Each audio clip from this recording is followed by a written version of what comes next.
So this morning, we are going to go on a journey of alchemy together. An unknown author said, true alchemy lies in the transformative power of the heart, where the leaden weight of human experience is transmuted into the golden wisdom of the soul. And that is the journey that we are called to today, is to take a look at those challenges and those places in our life that bring us suffering, and to become spiritual alchemists so that those places can be transmuted into the gold of our expanded awareness, our expanded consciousness, and our expanded ability to be in the world. Alchemy is the very art of transformation. It's the transmutation of one substance into something of higher quality, something of more refined and more valuable essence. And classically, throughout time, alchemy has been all about transforming base metals into gold or silver, about breaking a substance down into its little parts and purifying those parts and then rejoining them to create something even stronger, even more powerful, and even more resilient. Spiritual or inner alchemy is all about that purification and that elevation and evolution of ourselves. It's that inner awakening, personal growth. It's that spiritual enlightenment that can also mean, when we get right down to it, the realization of our own divine nature. And it's all about using the base matter of our life. That's the good news. That will become the good news this morning. It is about using that base matter of our life. And to use an alchemical term, it's that prima materia. That prima materia, the stuff of our life that asks us to transform, that calls us to reach deeper, that encourages us to strengthen our relationship with God, with Spirit. And spiritual alchemy happens in the fire of our awareness. It happens in the fire of our awareness. When you take those challenges, those little triggers, those things that annoy you, those things that may even be the bigger events of our life, and we allow them to be invitations, to be gateways, to be portals into a deepening, to allow us to be with that materia so that it can transform us. It can transform our perception. It can transform our way of being with it. And it all comes from our ability to surrender, our ability to step into a deeper sense of acceptance. And we have to bring it into the crucible of our awareness in order for that to happen. That means that we have to be with it. We have to stay with it, and we have to be with it long enough so that it does have the power to transform us when we awaken to that which it is that within our own being, the beliefs, the patterns, the thoughts, the actions, the things that get in our way that have brought our relationship to this challenge to the forefront of our life. Eckhart Tolle says, the fire of suffering becomes the light of consciousness. So this is our call to action today. This is what we are called to do, is that we are living in a time, I believe, where we are all faced with the invitation to become spiritual alchemists. And what I mean by that is that in the midst, collectively, in the midst of the chaos or what appears in the material world of our lives, we are called to transmute at a level that we haven't maybe been called for before. And we're called to transmute fear into faith. We are called to transmute old energy and paradigms into innovative ways of being that up-level all levels of life on our planet and support it.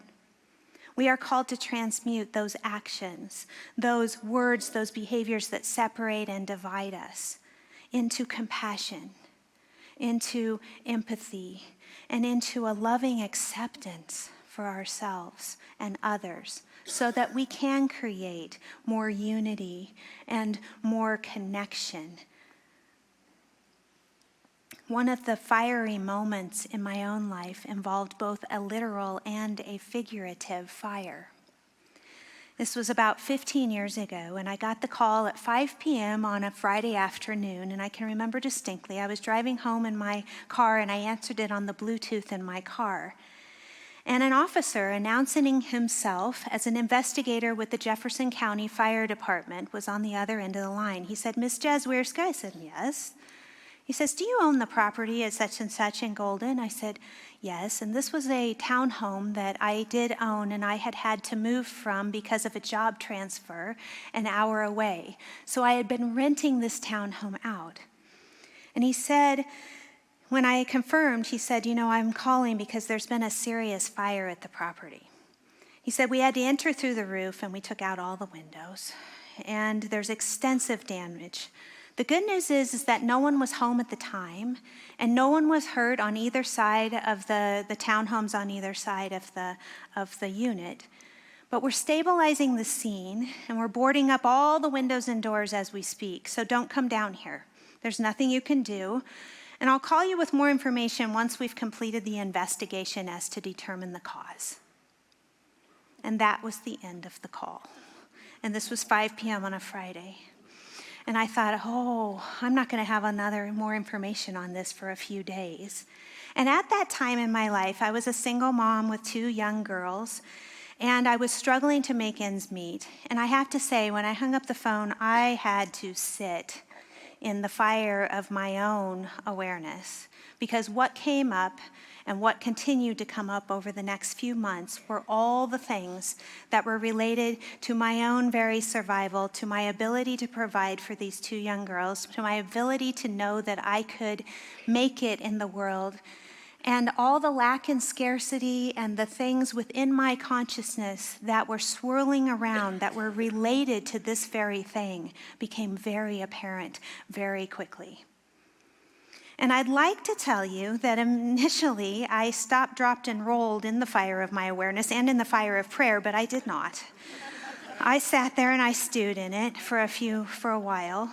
And over the next few months, I would be required to stew in it quite significantly. I had to get to the root causes, to the root belief systems, to the root fears. I was faced with a lot of fear, and I had to reach out to my community here at Mile High Church, to my practitioners, to my ministers.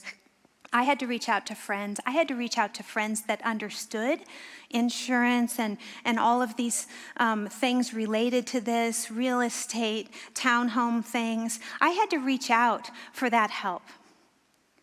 But it was in those months that I was faced with the choice point to really get in there and to begin to transform and to transmute. And I was faced with the invitation to begin to create true abundance, sustainable abundance in my life, should I choose to take the invitation. And what I realized is that these things were up for the fire of my awareness to transmute and to transform. And eventually it all did work out okay. Several months later, and that townhome still exists today in my life, and it has become actually a transformational unit of abundance over time. However, I had to sit in all of that opportunity in order for it to get there. And it was a chain reaction of sorts. Have you experienced those things in your life where you are faced with one thing and it sets off a catalyst for greater transformation? And the biggest thing that was up for me is that I had to reach deeper in for a deeper sense of trust. I had to reach in for a deeper sense of awareness in what real abundance really meant and where it comes from. Who was my source? What was my source? Could I look beyond the material environment? And I wonder too, over time, Eckhart Tolle, to bring him back again, he talks about how you have these pain bodies that come up in your life. And when they come up in your life and they surface, initially the pain is really great when you're right there faced with it. But then over time, if you continue to work the spiritual tools and the spiritual practices, then it comes up again and you meet it. And it comes up again and you meet it. And over time, it comes up again, and eventually you see it come up, and you watch it collapse back down. And you begin to feel a sense of freedom, and it gets reabsorbed into your very own consciousness. And that's the power of being a spiritual alchemist, is that we take these challenges in our life and the way that we view them as they become those invitations for the fire of our awareness, and that over time, they become absorbed back until we eventually touch what in Hinduism is called the very ground of our being. Meaning that we awaken to that deeper sense of connection and experience of the divine within us. So I wonder if you have those experiences in your life right now. I think we all are given a few theme songs, for this life, right? There's a few that play over and over again. Maybe it is your relationship with abundance. Maybe it's your relationship with other people. Maybe it's your relationship with health. But we have these theme songs, and they play again and again until we are able to reach deeper and form a compassion and an acceptance and a deeper looking into these things, allowing them so that transmutation can really take root. Mark Nepo, in his book, Things That Join the Sea and Sky, captures it so beautifully in his writing entitled Catching Fire. He says, one day, quite by accident, we set aflame the false selves we've tried on, and we hold each other to the heat until the illusions we've carried start to burn. In time, if blessed, we simmer into the lake of beauty we all came from. I sensed this when burning up, he says, the instant you pulled me from the fire of my own making. So what are you called to alchemize in your life this morning? What is presently up for transmutation? What is life bringing you in the ways of challenge right now, in the ways of perhaps even greater suffering? That is a deeper call for you to deepen in. And I want to share this morning 3 possible alchemical principles that can support us in this process of spiritual alchemy. And the first alchemical principle is integration.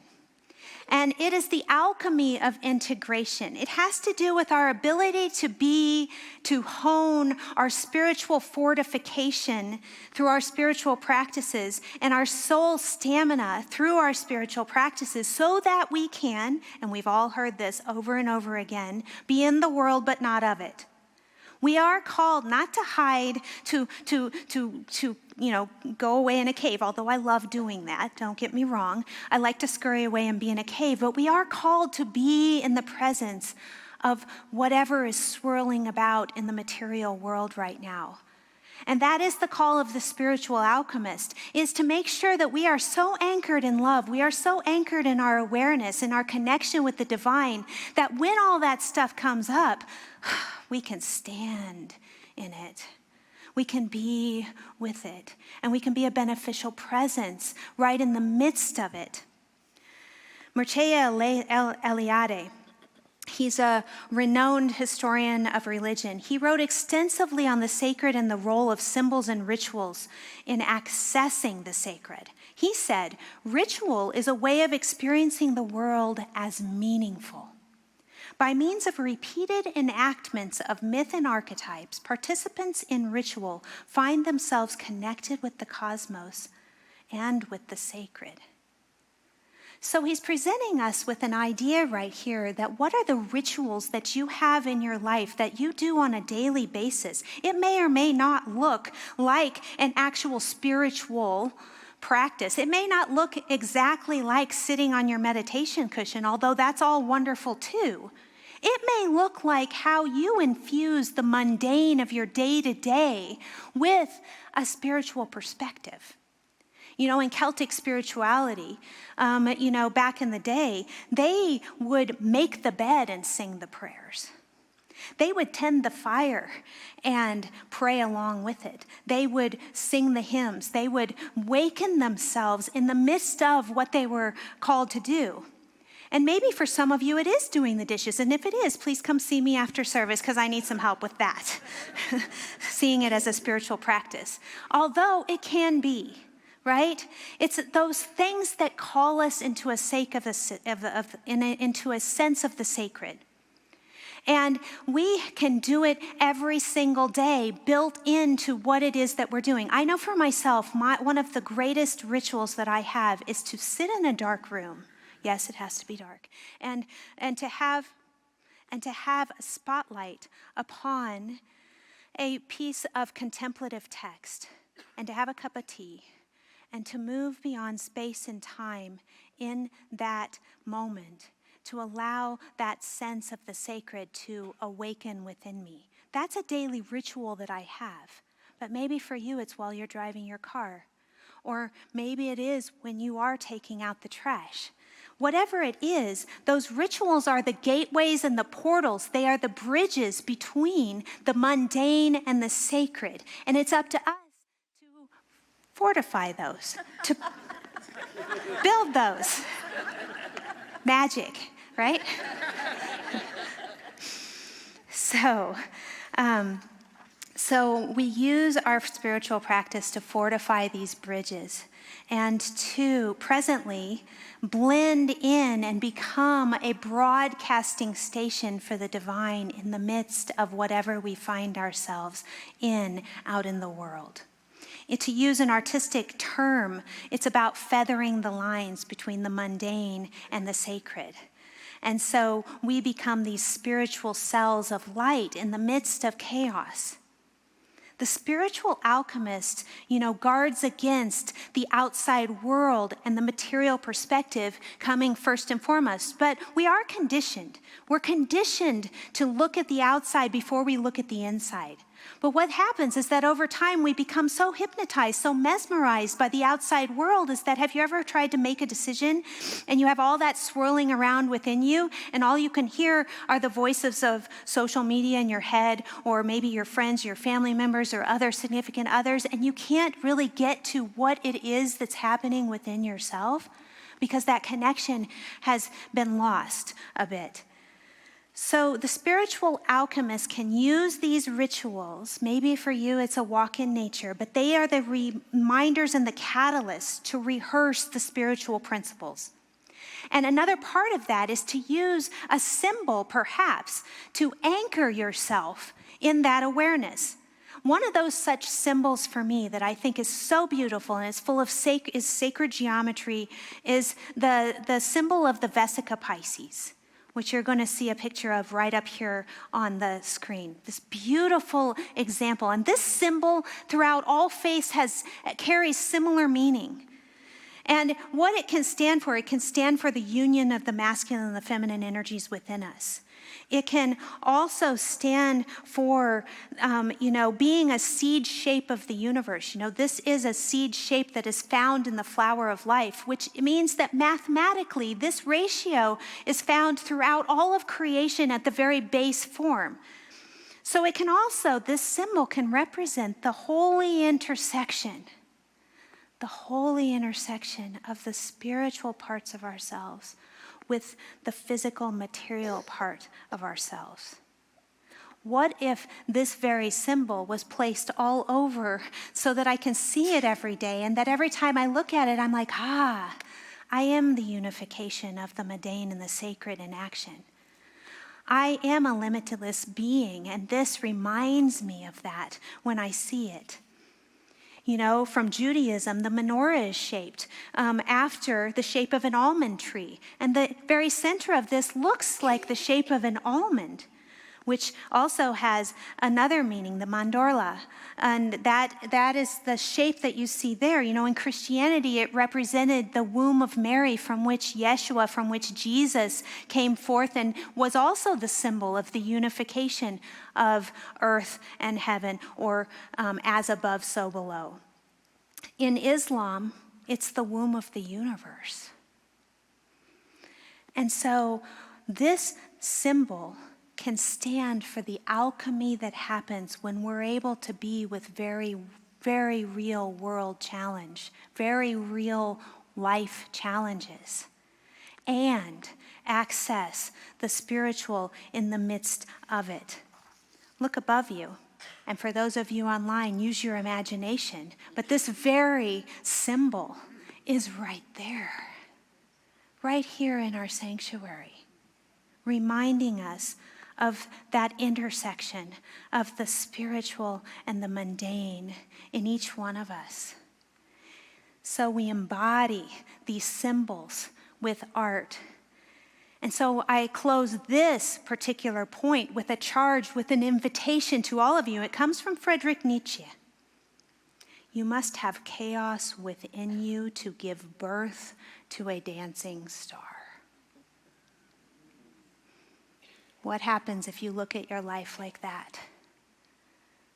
This chaos allows me the invitation to give birth to a dancing star. The greater is going to come forth through me as a result of this. I will stick with it. I will stay with it. I will allow it to transmute me in love, with love. So we stand in the chaos long enough to harvest the gold of it. That brings us to the second part, which is the alchemy of mystical vision. We are called as spiritual alchemists to transmute our perception of the world, to our perception of how we relate to and view the world around us. And that means that we can set the intention as spiritual alchemists to look beyond the material surface of things to the deeper meaning. We may not always understand it. We may not always see exactly the big picture. We are in a human form. We are in a human perspective. However, we do know, we can trust that there is a greater mystery at work here. Just look up at the night sky to see that. You know, we can trust that the divine nature is found when we look deep enough. And that includes both within ourselves and with others. You are a timeless being made in the likeness of spirit. And as a spiritual alchemist, you can access the timeless in order to know that again and again and again. Recently, I went on a field trip to the Cathedral Basilica of the Immaculate Conception, right down here on Colfax, on the corner of Logan and Colfax. And I love to go to cathedrals because for me, they awaken within me that sense of all sorts of stuff. But anyway, they awaken within me the sense of the divine and the beauty that's found in the stained glass. And so I took in all of the stained glass, and as I was about to leave the building, right in the way back corner above the restrooms was this stained glass that you're going to see up there. And there it is, the eye of the all-seeing divine, right back above the restrooms. Excellent. Yeah. But what I took from the meaning of that was twofold. The first thing that I took is that, yes, we are always being held in the eyes of the divine.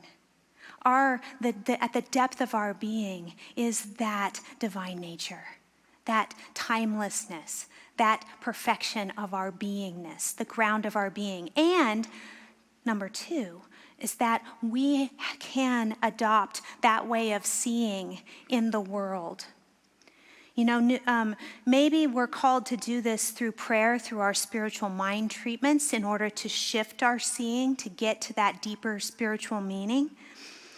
But what I do know is that Ernest Holmes wrote extensively about the way that we view ourselves and others. He encouraged us again and again to look beyond the worldly view of things. He said, we must understand that we have to rise above much of the world's confused thought. The world has dropped its eyes to the ground.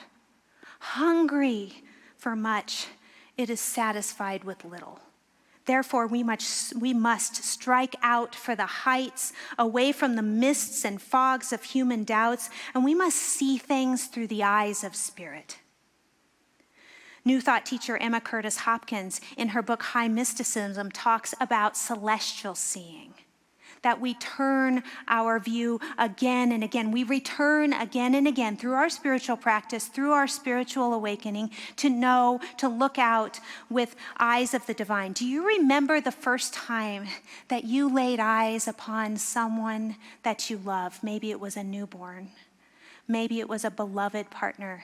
Maybe it was a beloved friend. Maybe it was a beloved in your family.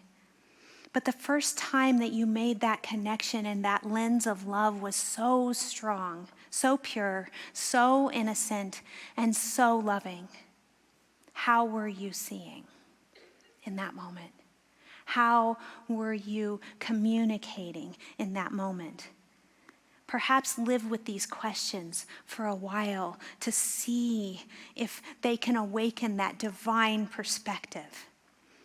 What would it be like if we looked with the lens of love next time we find ourselves in a disagreement or in the midst of conflict? And what if we could breathe? What if we could pause? And what if we could reach deeply in to connect with that sense of seeing through the lens of love? In some indigenous tribes of Africa, they encourage this deep looking as if for the first time. So Bonfu Somé, in her book, The Spirit of Intimacy, Ancient African Teachings on the Ways of Relationships, says that in her Dagara tribe in West Africa, they made it a practice to look at conflict through the lens of wonder, as an invitation to meet it with curiosity, as if for the first time. She says, when we find problems arise, we tend to forget about the foundation we've built the relationship upon. But it can be helpful to go back and to consider the time when we came together, when Spirit brought us together, to remember the lens of love that when we felt so closest and we felt so strongest together, and to draw from that frame of reference into the present moments to look at our problems from that angle. So next time we meet conflict, when it's knocking at our door in the world, it can be so hard in the heat of the moment. Totally get that. But next time we meet that conflict, perhaps we pause and we breathe and we see, can I even look at through the lens of love within my very own self? Can I connect with that and have compassion right here? So then I can maybe share it out there. So here's our charge for this one, is, as Gabrielle Bernstein writes in her book, Judgment Detox, to see as if the first time is to look to and from the heart. So we have to begin to see from within here so that we can begin to see out here. And that brings us to our final point this morning, which is the alchemy of the heart. You know, as I was putting this together, it kept going through my mind again and again. Blessed are the pure in heart, for they shall see God. And so it's all the stuff, the blocks, the grievances, the things that are in the way, the stuff we haven't forgiven yet. All that stuff gets in the way of us being able to look out with the lens in love. So it is our own responsibility as spiritual alchemists especially to move, to deal with those things so that there is more of us to connect. And so just as this might represent the seeing, the mystical vision, the Vesica Pisces, then we also have to awaken this seeing within from here in our heart. And some of you may have been to Europe. When you go to Europe, you see these statues standing around. You'll see one of Saint Denis right up here, Denise. And, they're holding their heads in their hands. And, some of the time you're looking at that going, did they just glue it in the wrong place? They just couldn't get up there? They couldn't get it back on the top of their head? I don't know. But, what I think what really it's asking or it's symbolizing is that we need to remove the thinking so that we can get to this deeper feeling, right? And you remember in Alice in Wonderland where the Queen of Hearts, that's a clue, says off with their heads? It's because we have to move from here into here if we're going to open the eyes of our heart to be able to see. And so I'm going to close today with this essence of heart math, from the Research Institution of Heart Math, where they've done this research. And their director of research, Roland McCrathie, he tells this story in the movie The Power of the Heart, which I highly recommend a look. But in this movie, he talks about how they've done this research where they'd sit people down and they connect these electrodes to their head and to their heart, and they would hook them up to these computer screens. And then on these screens, they would flash either a high arousal picture or an arousal picture, meaning that it was very disturbing in some way, maybe a car crash or something very emotionally charged. And then they would alternate that, or they would randomly mix it up with another image of something very calming, like a view of nature. And what they found over time, after 30 or so repetitions of this, is that people's heart rate would drop before those more significant, more challenging images would appear. And they didn't even know it showed, and they were flabbergasted with this information. And it's been repeated by many institutes over and over again, is that the heart somehow has an intuition before it even would show up on the screen. And so what that said is that the communication in ourselves, it goes heart, who sends a message to the mind, which sends a message to the body. The heart carries this power of intuition, and that comes from opening ourselves, opening our hearts so that we're able to see from that space. Recently, I've been immersed in the studies of Gnosticism in preparation for this class that's coming up, this interfaith class, and it's so very beautiful. The early Gnostics had these traditions that they would repeat over and over again so that you could have a direct experience of God. What they would say, and then that would awaken within you gnosis, which is knowing with a capital N, knowing your divine nature. And I want to close today with this beautiful quote by Dr. Stephen Haller from the Gnosticism book. He says, "We may view the dark vault above us as a perforated veil, through the small holes of which the light of the ultimate reality penetrates our vision. Through the holes, through the cracks in the universe, a transcendental luminosity enters our consciousness." A transcendental luminosity enters our consciousness. This light is the light of gnosis. It awakens us to possibilities long desired but not yet realized. Light calls to light. The lid that seals in our universe is lifted, and we behold the vast ocean of boundless light of which we are temporarily exiled sparks. Every single one of us is a divine spark of the divine. And it is through our spiritual alchemy that we awaken that deeper gnosis, that deeper knowing of the divine spark within. And so I'd invite you, as we move within, we're going to close with a little meditation and prayer as I play the alchemy crystal bowls. And we just move into that space of our heart right now, allowing the sound vibrations to wash over. And as we connect in our heart, this crucible of the heart, I invite you to bring any challenge of your life, any sense of suffering that might be up for you right now, right into that space, so that the fire of love, the fire of the heart can transmute, transform, absorb, hold with compassion, with love, with light. We set our intentions this morning, knowing that every challenge of our life is an invitation to bring us deeper into the relationship with the divine, deeper in love. And this morning I know that as we gather in prayer, that the very prayer is that we awaken to the divine spark within, knowing that that spark is the elixir of our consciousness. That spark is the truth of our being. And that spark is love.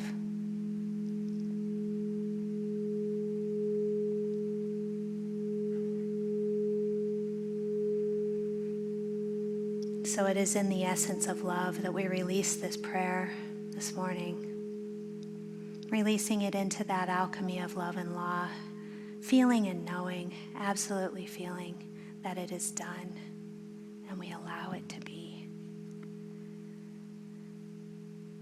We step aside and we allow Spirit.